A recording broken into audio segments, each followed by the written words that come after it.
Le Groenland, plus de 2 millions de kilomètres carrés, 4 fois la superficie de la France. Une île immense au cœur de l'Arctique, presque entièrement recouverte de glace. La neige ne fond jamais, même en été. Elle s'accumule en couches de glace superposées.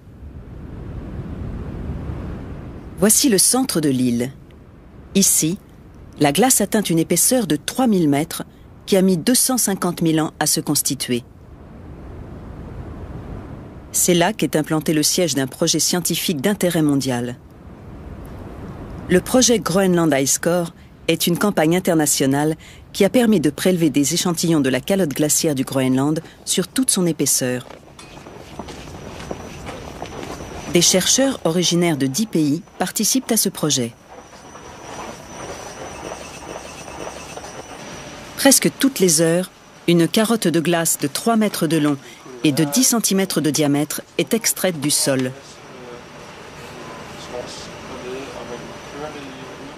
Ce long cylindre de glace contient un fragment de la mémoire de la Terre.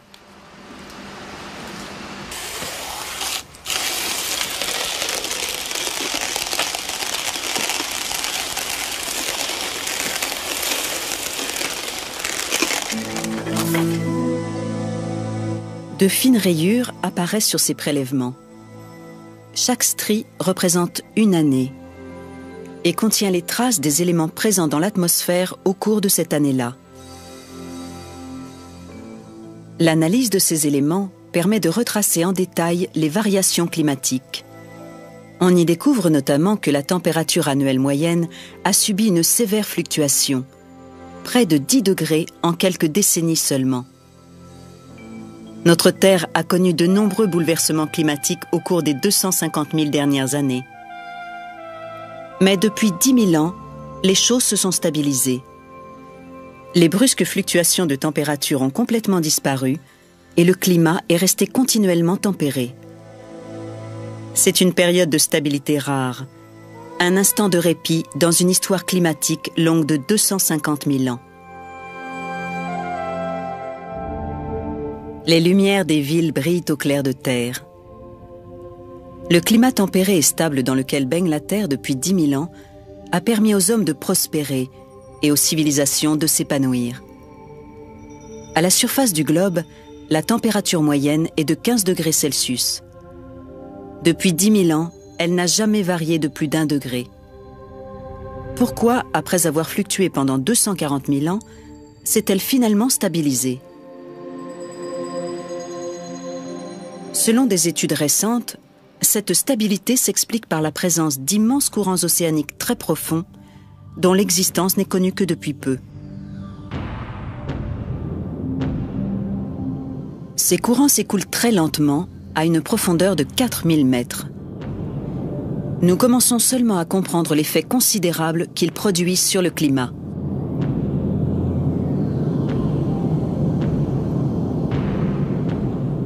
D'où viennent ces courants? Comment influencent-ils le climat de la Terre?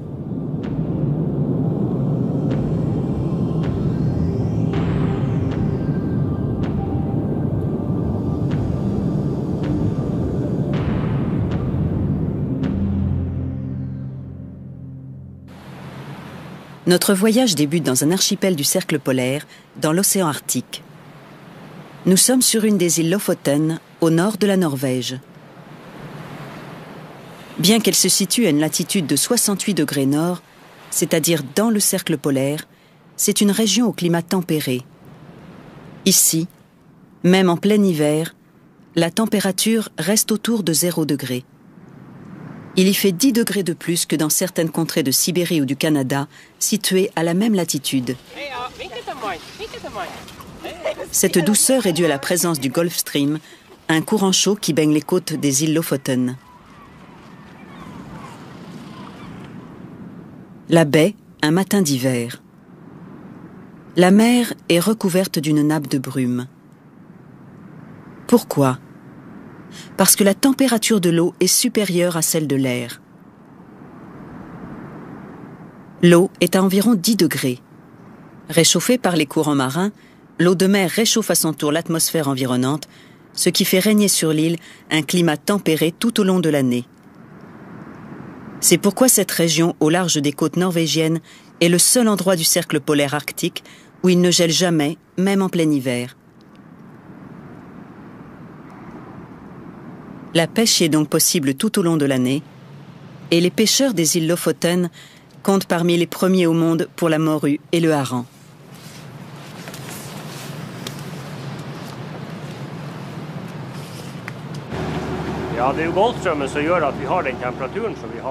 C'est grâce au Gulf Stream que nous gagnons notre vie. C'est grâce à ce courant chaud que le climat est doux et que le poisson est abondant. Pour nous, c'est une véritable bénédiction. Le Gulf Stream, qui est donc à l'origine du climat tempéré des Lofoten, a longtemps constitué un mystère.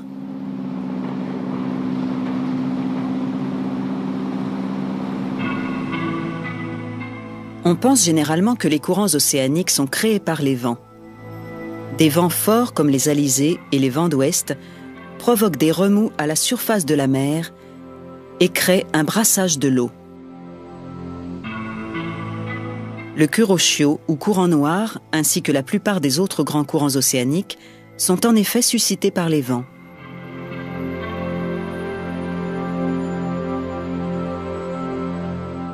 Mais pourquoi le Gulf Stream va-t-il si loin au nord?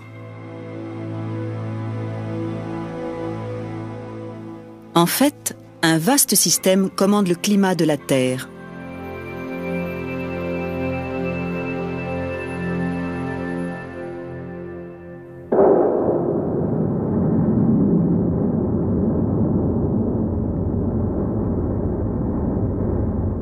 Dans les années 50 et 60, les États-Unis et l'Union soviétique ont multiplié les essais nucléaires. Curieusement, ces séries d'essais nucléaires ont fourni des indices majeurs qui ont aidé à résoudre l'énigme du Gulf Stream. Voici le Melville, un navire hydrographe. Dans les années 70, il a permis d'étudier la manière dont les éléments radioactifs émis par les tests nucléaires s'étaient répandus dans la mer.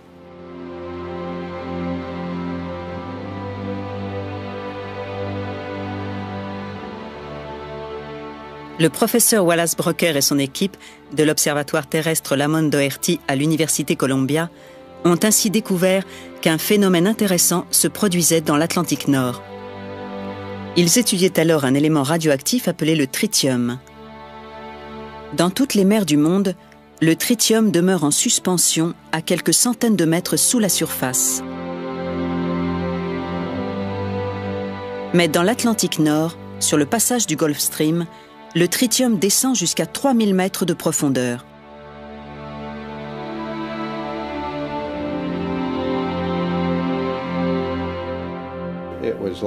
Si on avait jeté une énorme quantité de teinture rouge à la surface des océans, on aurait vu que c'est dans l'Atlantique Nord que le tritium descend le plus profondément. Il va jusqu'au fond, puis commence à migrer vers le sud. Ce déplacement vers le fond de l'eau fut mis en évidence par ses recherches post-nucléaires. Comment se produisent ces mouvements au cœur de l'océan? Quelques milliers de kilomètres à l'ouest des îles Lofoten, nous entrons dans les eaux du Groenland. Dans cette mer glacée, on a observé que les eaux de surface plongeaient vers le fond.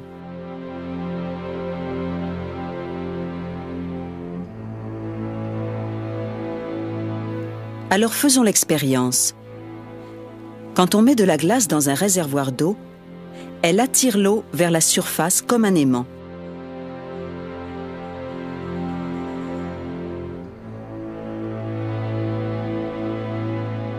Puis, lorsque cette eau atteint la glace, elle coule vers le fond du réservoir. L'explication est simple. Lorsque l'eau se refroidit, elle devient plus dense, donc plus lourde, et elle plonge vers le fond.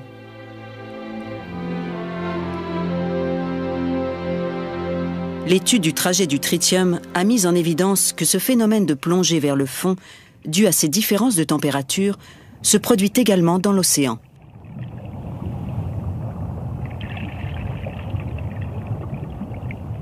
Cependant, la densité de l'eau de mer n'est pas déterminée uniquement par sa température, mais aussi par sa salinité.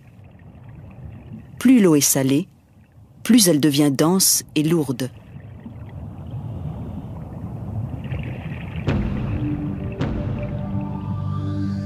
Les eaux de l'Atlantique Nord sont parmi les plus salées du monde. En outre, l'hiver, il s'y produit un phénomène qui accroît encore cette salinité. Si l'on regarde attentivement sous la surface gelée de la mer, on remarque un étrange flux qui coule vers le bas. C'est le sel qui est expulsé de la glace. En effet, quand l'eau de mer se transforme en glace, elle évacue le sel.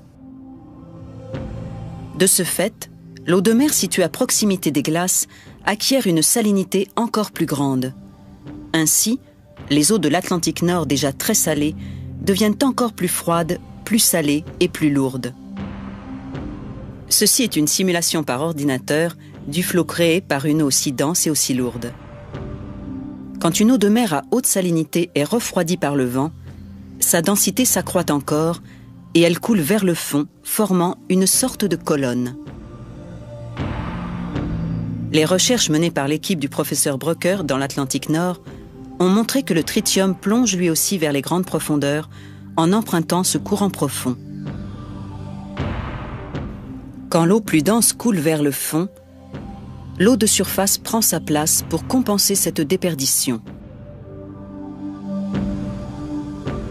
C'est ainsi que se forme le célèbre Gulf Stream. Il sort de la circulation océanique due à l'action du vent pour compenser l'enfoncement des eaux plus denses.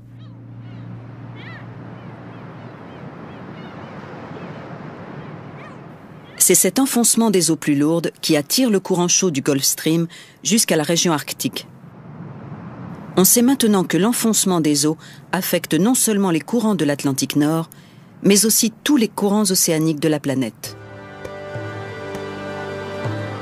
Nous sommes au centre de recherche sur les systèmes climatiques de l'Université de Tokyo. Ici, les courants océaniques sont étudiés à l'aide d'ordinateurs très sophistiqués. 20 millions de tonnes d'eau s'enfoncent chaque seconde dans les profondeurs de l'Atlantique. L'ordinateur permet de suivre le cheminement de cette eau. L'eau s'enfonce dans les profondeurs de l'Atlantique, puis elle va couler vers le sud, le long des côtes des continents nord et sud-américains. Ces recherches ont révélé qu'il existe d'énormes courants océaniques dans les abysses de l'océan, totalement différents des courants de surface. À partir de ces données, on a recréé en images de synthèse les mouvements des courants profonds qui seraient impossibles à observer dans la réalité.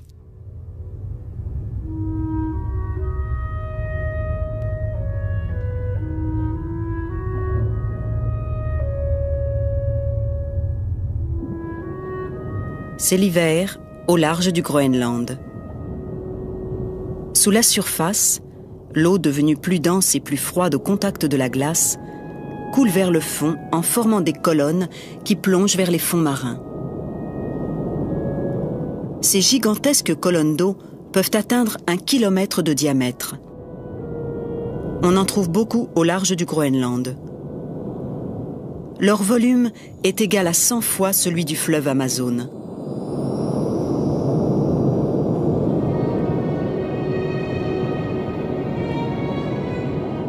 Les eaux denses qui atteignent les fonds marins continuent de couler vers les fosses abyssales.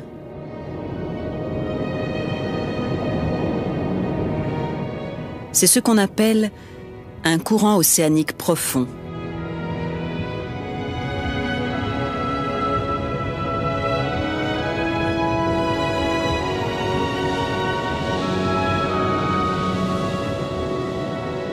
Le courant profond descend le long de la fosse abyssale, telle une énorme cascade. Il s'enfonce dans l'abîme jusqu'à 4000 mètres de fond.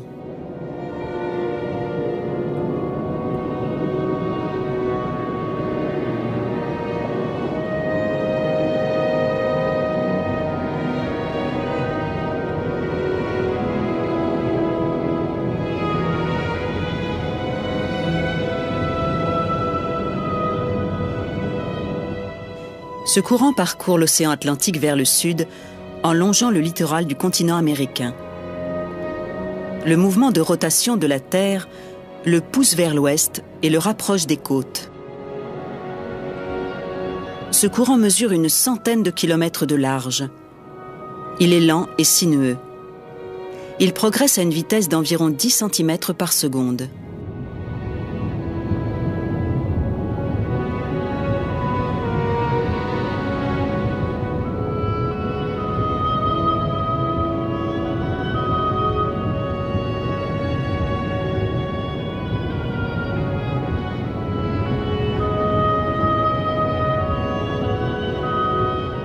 Le courant profond se forme non seulement dans l'Atlantique Nord, mais aussi à proximité du continent antarctique.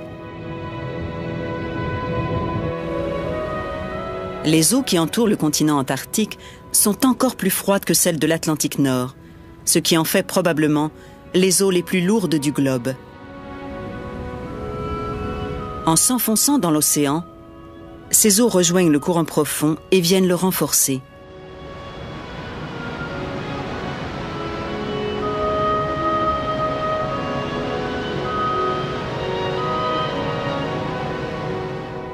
Le flux contourne l'Antarctique, puis se sépare en deux courants. L'un va vers l'océan Indien, l'autre vers le Pacifique.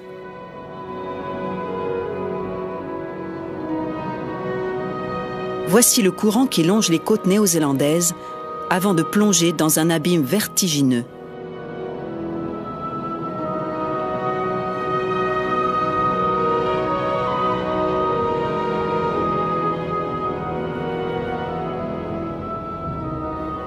C'est la fosse des Kermadec, 9427 mètres de profondeur.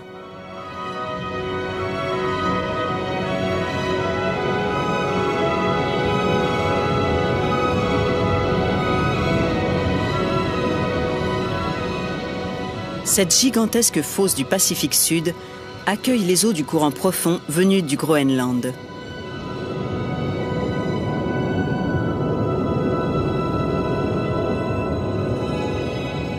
Entre le Groenland et sa destination finale, la distance est d'environ 50 000 km.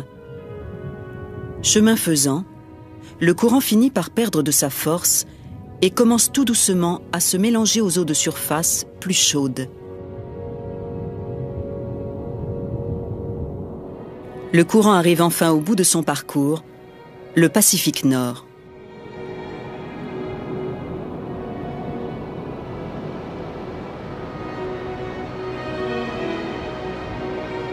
Au Japon, l'équipe du Centre de recherche en sciences et technologies marines effectue des prélèvements d'eau de mer au point d'arrivée du courant.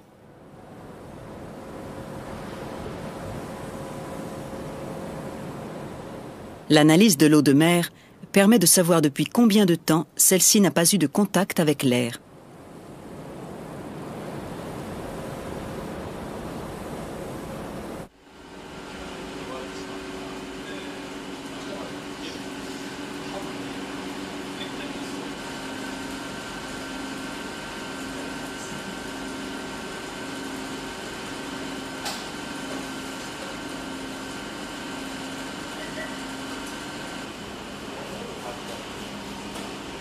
Cette substance noire est du carbone contenu dans l'eau de mer.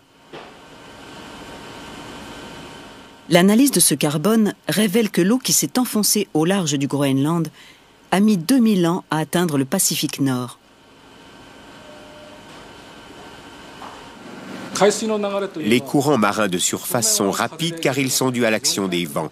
En revanche, les courants profonds résultent simplement d'une différence de densité, donc ils sont très lents. C'est pourquoi il faut à l'eau 2000 ans pour accomplir un cycle. Nous sommes en 1998, ce qui signifie que cette eau s'est enfoncée au large des côtes du Groenland l'année où Jésus est né. On peut dire que c'est une des eaux de mer les plus anciennes du monde.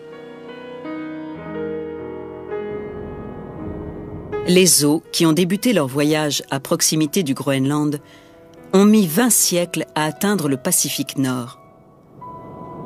Mais elles ne sont toujours pas au bout de leur cycle.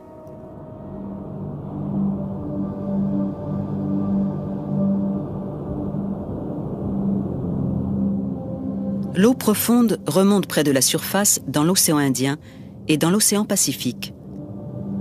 Et après avoir emprunté divers courants océaniques de surface, elle retourne finalement à la mer, au large des côtes du Groenland. Ce déplacement de masse d'eau gigantesque porte le nom de circulation océanique. Et elle influence très fortement le climat de la Terre.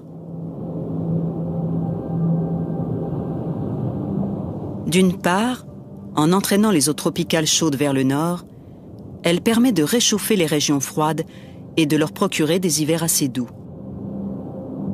D'autre part, elle évite le réchauffement excessif des eaux tropicales en les refroidissant.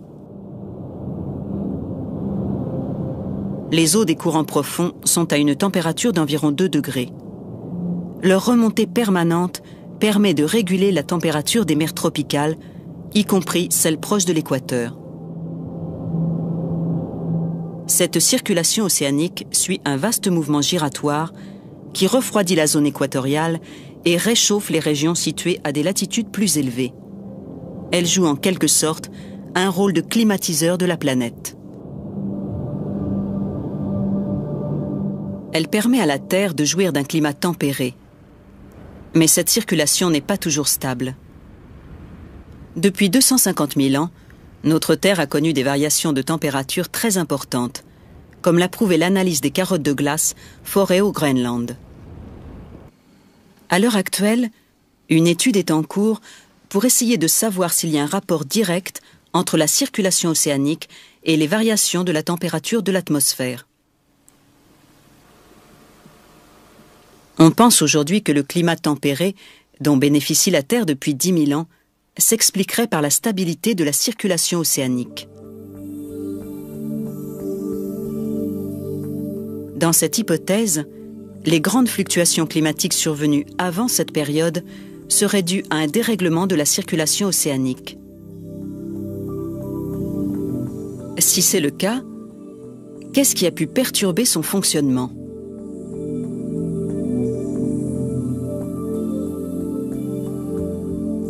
Les scientifiques s'intéressent surtout à un refroidissement brutal de la température survenu il y a 13 000 ans.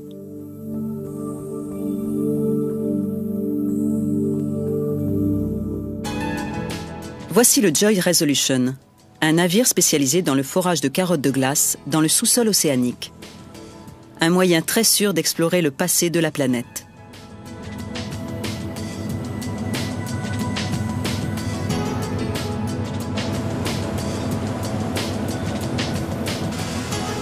L'analyse des échantillons prélevés par ce navire confirme qu'un bouleversement majeur de la circulation océanique est survenu ici à un moment précis.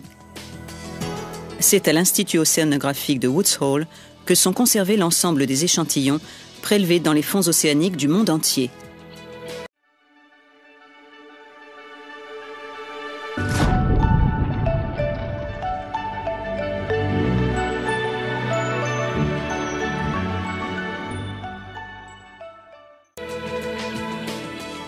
Lloyd Kaguin, spécialiste en géologie marine, a analysé les échantillons prélevés dans l'Atlantique Nord et a pu ainsi déterminer la température océanique qui régnait en des temps reculés.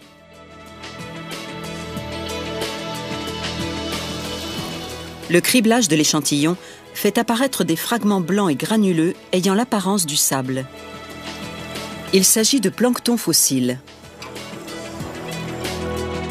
Le plancton fournit des indices sur la température de l'eau dans un passé très ancien. Ces microfossiles, appelés Globigerina pachyderma, possèdent une coquille hélicoïdale ressemblant à celle des escargots. De la plus petite à la plus grande, les bosses de la coquille s'enroulent autour d'elles-mêmes, dans le sens des aiguilles d'une montre. Mais curieusement, le sens du colimaçon diffère en fonction de la température de l'eau.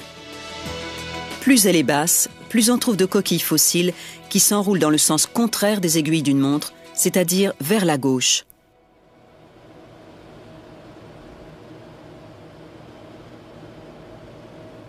Dans ces échantillons, Lloyd Kaguin a calculé le ratio de ces deux types de coquilles.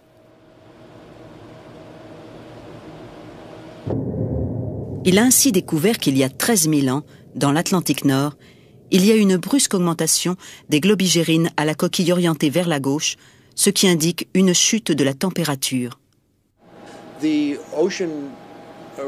L'océan est alors revenu à une température quasi glaciaire, ce qui s'est traduit par un taux de près de 100% de globigérine enroulée à gauche.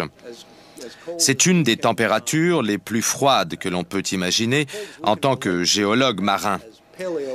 Moi, je pense qu'à cette époque, le Gulf Stream, dans sa partie qui bifurque vers le nord, devait être très affaibli, voire inexistant.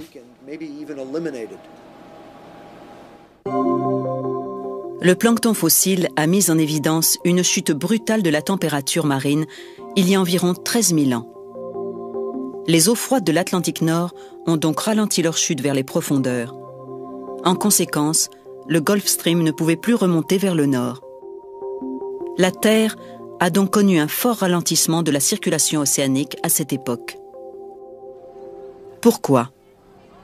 Le professeur Brucker a mis en évidence l'enfoncement des eaux denses et froides. Il s'est intéressé tout particulièrement à la salinité de l'eau de mer. Selon lui, l'eau de mer au large du Groenland a connu une baisse de salinité pour une raison indéterminée. Par conséquent, le phénomène d'enfoncement des eaux denses et lourdes ne s'est pas produit. Un élément inattendu est venu étayer cette hypothèse.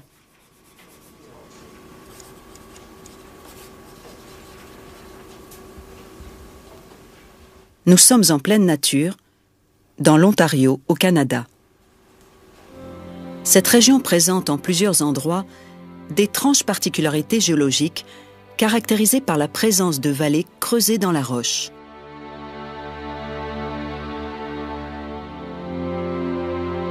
Celle-ci, avec ses contours abrupts et ses à-pics vertigineux, s'étend sur plusieurs kilomètres. Elle fait au moins 100 mètres de profondeur et 5 kilomètres de large. Qu'est-ce qui explique cet étrange relief ? En fait, cela pourrait bien être le ralentissement de la circulation océanique. À une époque, cette région a été ravagée par un immense incendie de forêt. Les sédiments, qui étaient jusque-là cachés par le couvert forestier, se sont retrouvés exposés à l'air libre. Le fond de la vallée est tapissé d'immenses pierres rondes de plusieurs mètres de diamètre. Preuve qu'une inondation majeure a eu lieu ici. Cette inondation s'est produite il y a 13 000 ans. Elle coïncide dans le temps avec le dérèglement de la circulation océanique. Selon le professeur Brucker, c'est cette grande inondation qui a perturbé la circulation océanique.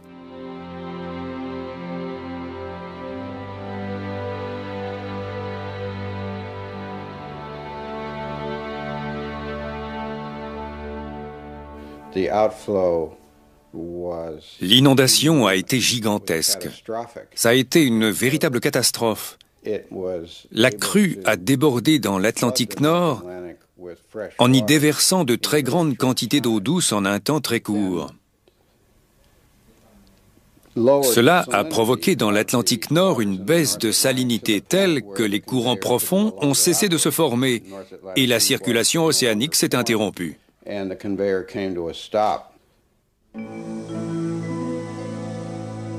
Voici l'hypothèse émise par le professeur Brucker.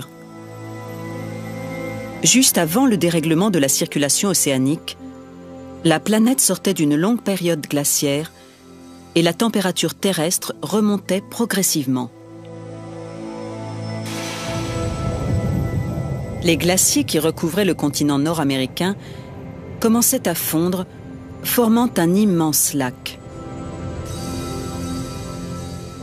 La superficie de ce lac excédait 300 000 km².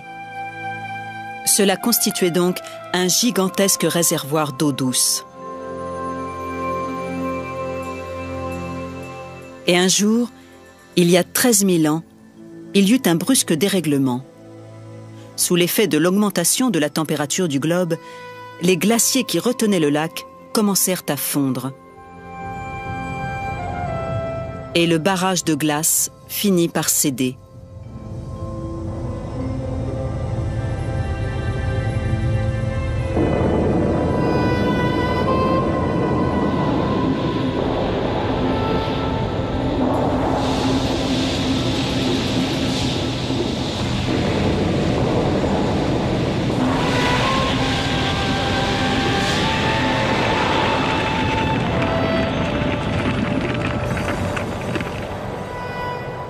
L'inondation prit une ampleur catastrophique.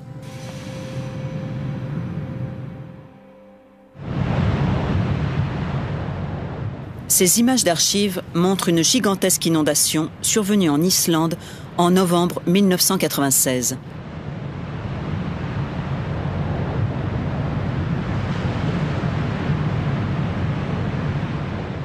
L'éruption du volcan situé sous le glacier a fait fondre ce dernier et provoqué une inondation colossale. Le torrent de neige fondue charriait 160 millions de tonnes d'eau à l'heure.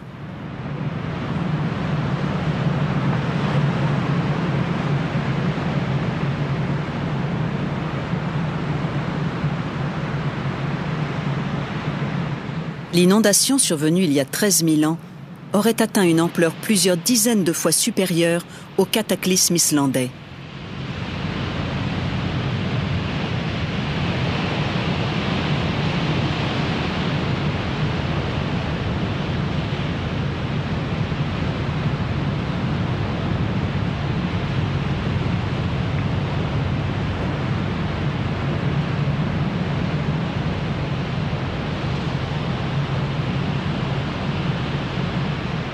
L'énorme quantité d'eau douce qui a débordé du lac s'est déversée dans tout l'Atlantique Nord, provoquant ainsi une baisse de la salinité de l'eau de mer.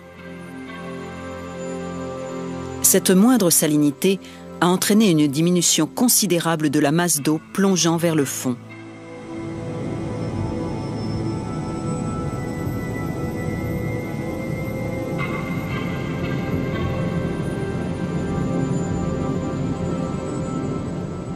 Dès lors, l'ensemble de la circulation océanique s'est interrompu.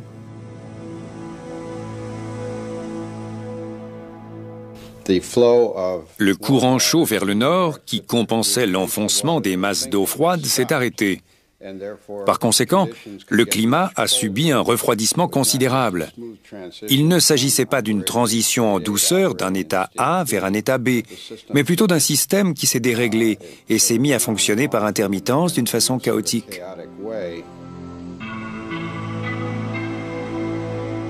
L'interruption de la circulation océanique a plongé de vastes régions du globe dans un froid rigoureux, comme s'il s'agissait d'un retour à l'ère glaciaire.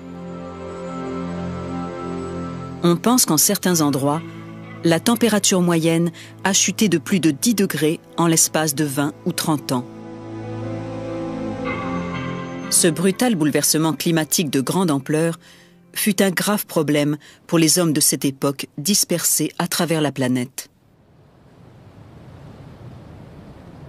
La toundra, dans le nord de l'Alaska. Avant que ne survienne la perturbation climatique il y a 13 000 ans, cette région était tempérée et fertile. Les hommes se servaient sans doute de ce promontoire rocheux comme d'un observatoire, d'où ils repéraient les grands animaux qu'ils chassaient pour se nourrir.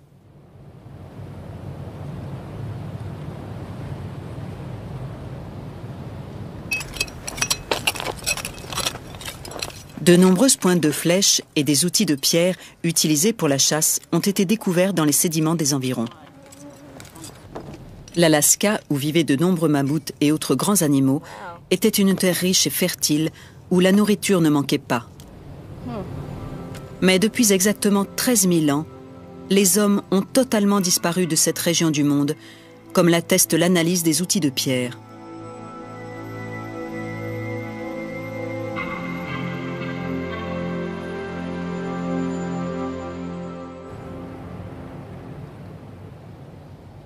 En quoi le refroidissement du climat a-t-il affecté l'existence des hommes qui vivaient ici il y a 13 000 ans?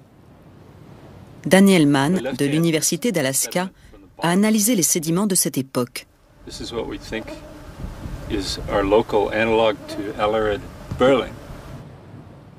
Voici un échantillon sédimentaire antérieur au refroidissement climatique. Il contient de nombreuses plantes fossiles, telles que des brindilles.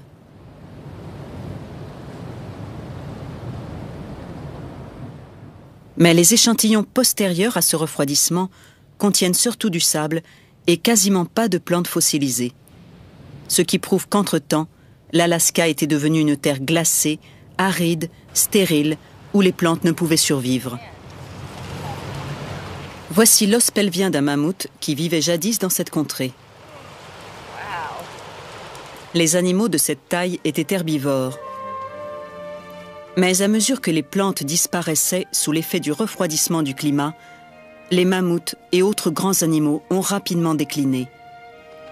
Et l'homme, qui se nourrissait de ces animaux, se trouva soudain pris au dépourvu.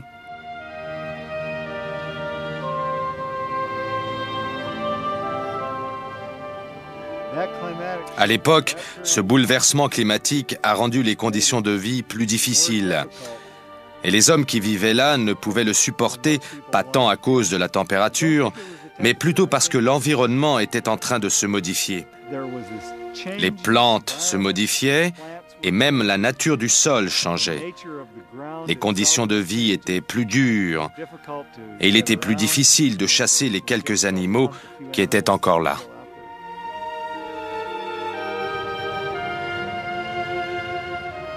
La disette qui a sévi en Alaska il y a 13 000 ans n'a pas affecté seulement l'Alaska. Il est probable qu'elle a aussi frappé bien d'autres régions de la planète. Les hommes, qui vivaient jusque-là sous des climats tempérés, durent soudain affronter des conditions climatiques beaucoup plus rigoureuses, où leur survie était en jeu par suite de l'interruption de la circulation océanique.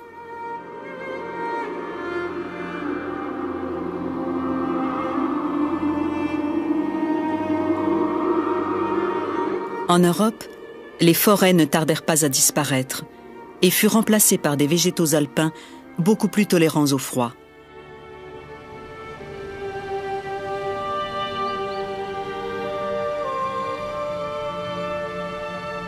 Cette dernière fluctuation climatique froide, survenue il y a 13 000 ans, est appelée Dryas, du nom de cette fleur de rocaille.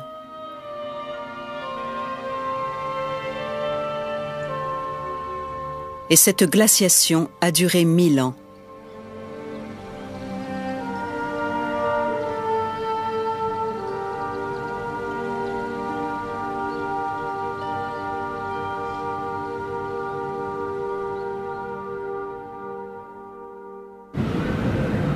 Dix 10 000 ans plus tard, la circulation océanique a retrouvé sa vigueur et contribue au climat tempéré dont jouit aujourd'hui la Terre.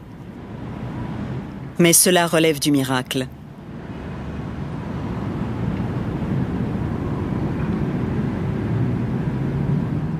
Si, en 250 000 ans, le climat de la Terre a connu des fluctuations très marquées, cela provenait à chaque fois d'une perturbation de la circulation océanique. Or, aujourd'hui, nous sommes à la veille d'une nouvelle perturbation de ce vaste système de courants.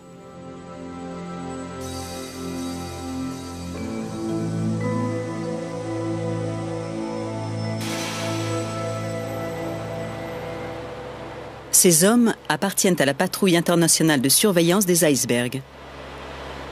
Ils scrutent en permanence les mers polaires pour y repérer les icebergs et prévenir les accidents provoqués par leur collision avec des bateaux.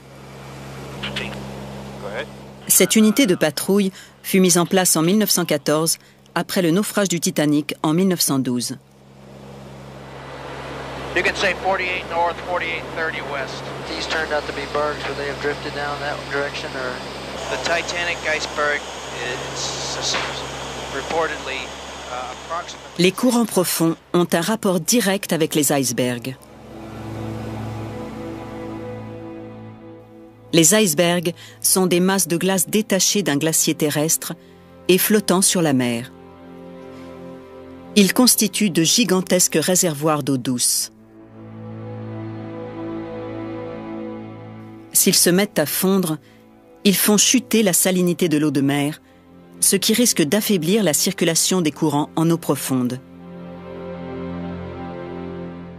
Or, aujourd'hui, avec le réchauffement de la planète, le nombre d'icebergs est en augmentation. Jusque dans les années 70, on dénombrait en moyenne 400 icebergs qui descendaient chaque année de l'Atlantique Nord vers les eaux canadiennes. Mais dans les années 80, on en comptait 600. Et dans les années 90, plus de 1000 par an. On considère qu'une baisse de la salinité de seulement 0,1% suffit à affaiblir considérablement le phénomène d'enfoncement des eaux salées. Or, dans certaines régions, on a déjà mis en évidence une diminution de ce phénomène.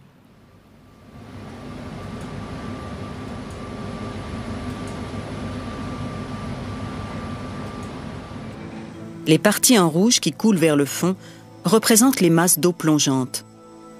En principe, des colonnes d'eau aussi massives peuvent s'enfoncer jusqu'à 4000 mètres de fond. Mais dans certaines régions ces dernières années, on a découvert que ces masses d'eau plongeantes s'étaient arrêtées à une profondeur de moins de 1000 mètres.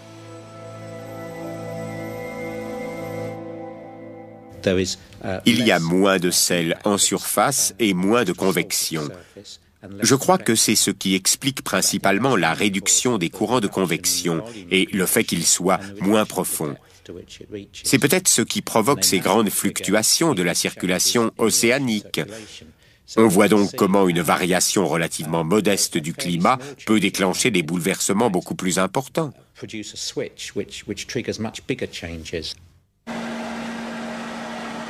Le réchauffement de la planète résulte d'une augmentation de la quantité de gaz carbonique. En quoi cela peut-il affecter à l'avenir les courants marins de grande profondeur? On tente de faire des prévisions à l'aide d'un ordinateur très puissant.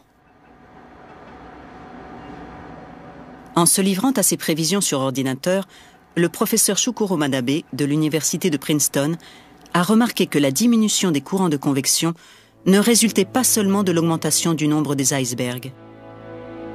En effet, le réchauffement de la Terre entraîne lui aussi une augmentation de l'évaporation de l'eau de mer autour de l'équateur, ce qui accroît la quantité de vapeur dans l'atmosphère.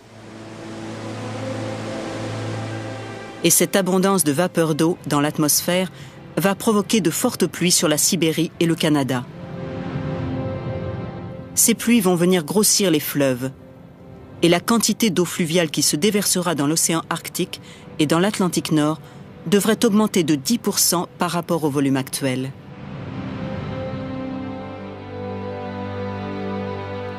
Cette montée des eaux fluviales due au réchauffement de la Terre pourrait non seulement induire une réduction de la salinité de l'eau de mer, mais également limiter l'enfoncement des eaux profondes, comme cela s'est produit il y a 13 000 ans. D'après la simulation du professeur Manabe, les courants de convection commenceront à s'affaiblir progressivement à partir du début du XXIe siècle, par suite du réchauffement de l'atmosphère. Et au milieu du XXIe siècle, ils devraient diminuer davantage encore jusqu'à atteindre seulement 2/3 de leur force actuelle.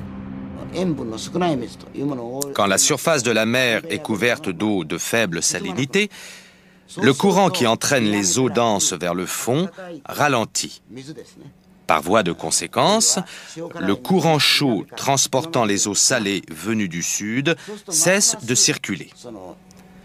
L'eau devient alors encore moins salée, et cela ralentit d'autant plus le courant profond.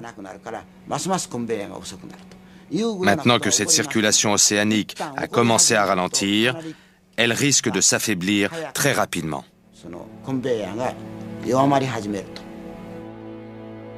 À l'heure actuelle, il est difficile de prédire si un ralentissement de la circulation océanique induite par le réchauffement de la planète pourrait déboucher sur une nouvelle glaciation, comme ce fut le cas il y a 13 000 ans.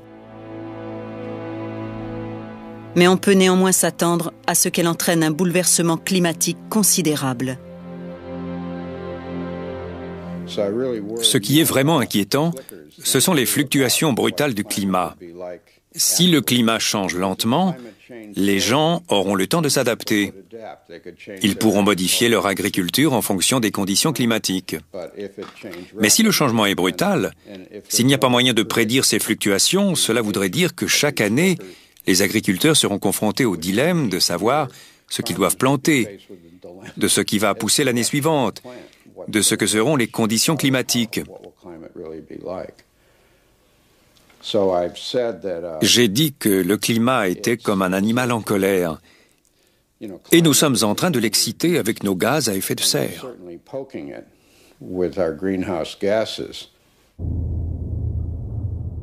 Les lumières des villes scintillent dans la nuit. Bientôt, nous serons 6 milliards d'êtres humains sur la Terre.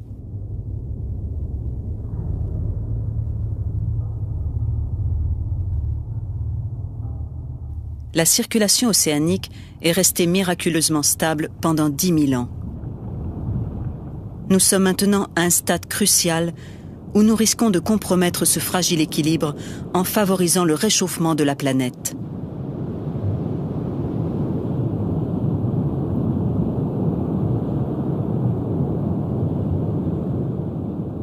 L'humanité a pu prospérer grâce à un climat tempéré, soutenu par un système planétaire de courants d'eau profonde qui circulent à plusieurs milliers de mètres sous la surface de la mer. Ces courants océaniques profonds mettent 2000 ans à parcourir les océans de la planète. Nous commençons tout juste à comprendre combien est fragile l'équilibre de ces courants qui irriguent le globe et permettent la vie.